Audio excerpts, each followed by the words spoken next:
প্ৰেৰণ কৰিম কাৰণ সুপ্ৰিম কোৰ্টে 2018 চনত এজোপা গছ কটা আৰু এজন মানুহ মাৰা সমান বুলি ৰায় দিয়াৰ পিছত ৰায় দি পেলাই ঘৰত শুই থাকিলে নহ'ব কিয়নো এজোপা গছ কটা আৰু এজন মানুহ মাৰাৰ মাজত সমান বুলি ৰায় দি পেলাই ন্যায়াধীশসকলে শুই থাকিলে নহ'ব তেওঁলোকেও কাৰ্যবাহী কৰিব লাগিব গতিকে কোটি কোটি গছ কাটি এই কোকৰাঝাৰৰ এই অসমৰ পৰিৱেশ পৰিৱৰ্তনৰ ওপৰত যিটো বুৰি প্ৰভাৱ পেলাবৰ কাৰণে গৈছে এওঁলোকে এজন দুজনৰ ওচৰত নতশিৰ কৰিবলৈ গৈছে কিন্তু ৰাইজ শুই থকা নাই বিপ্লৱৰ এইয়াই সময় এই সময়ত যদি বিপ্লৱ নকৰো গৰম দিনে কি ঠাণ্ডা দিনত যদি কম্বল নিকিনো তেনেহ'লে গৰম দিনত কম্বল কিনি লাভ নাই উপযুক্ত সময় গতিকে এই সময়ত আমি বিপ্লৱ গঢ়ি তুলিব লাগিব কথা জনজাতীয় ৰাইজ ওলাই আহক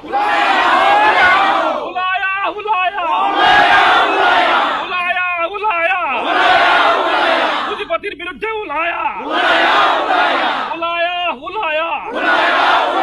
পুঁজিপতিৰ বিৰুদ্ধে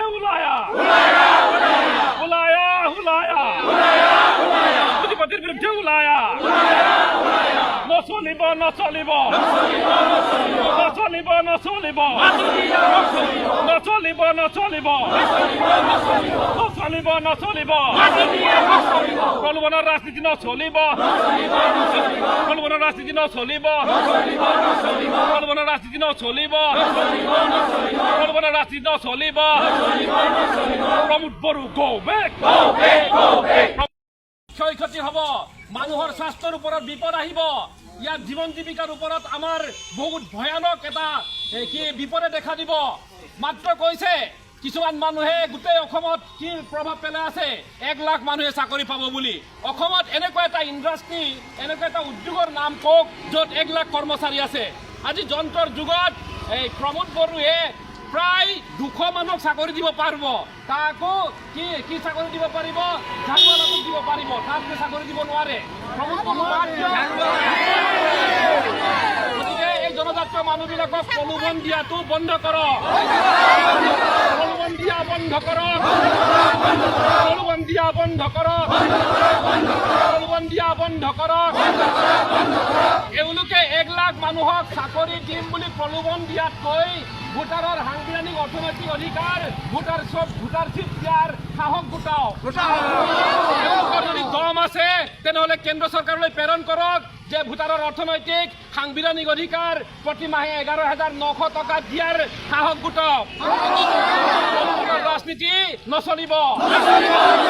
প্ৰলোভনৰ ৰাজনীতি নচলিব প্ৰলোভনৰ ৰাজনীতি নচলিব প্ৰলোভনৰ ৰাজনীতি নচলিব প্ৰলোভনৰ ৰাজনীতি নচলিব Pramod Boro go back Pramod Boro go back Pramod Boro go back Adani go back Adani go back Adani go back Adani go back Adani go back Adani go back Pramod Boro হুঁশিয়ার প্রমোদ বড়ো হুঁশিয়ার জনজাতি জাগিছে জনজাতি জাগিছে জনজাতি জাগিছে প্রমোদ বড়ো হুঁশিয়ার প্রমোদ বড়ো হুঁশিয়ার দুষ্ট চক্র হুঁশিয়ার দুষ্ট চক্র হুঁশিয়ার আদানি গো বেক আদানি গো এই দুই চলিছে এই দুই চলিছে এই দুই চলিছে এই সংগ্রাম চলিছে এই সংগ্রাম চলিছে এই সংগ্রাম চলিছে Adani go back Adani go back Adani go back Assam চৰকাৰ হাই হাই সরকার হাই হাই অসম সরকার হাই হাই সরকার হাই হাই Adani go back Adani go back মুখাপিন্ধাসকল গো বেক মুখাপিন্ধাসকল গো বেক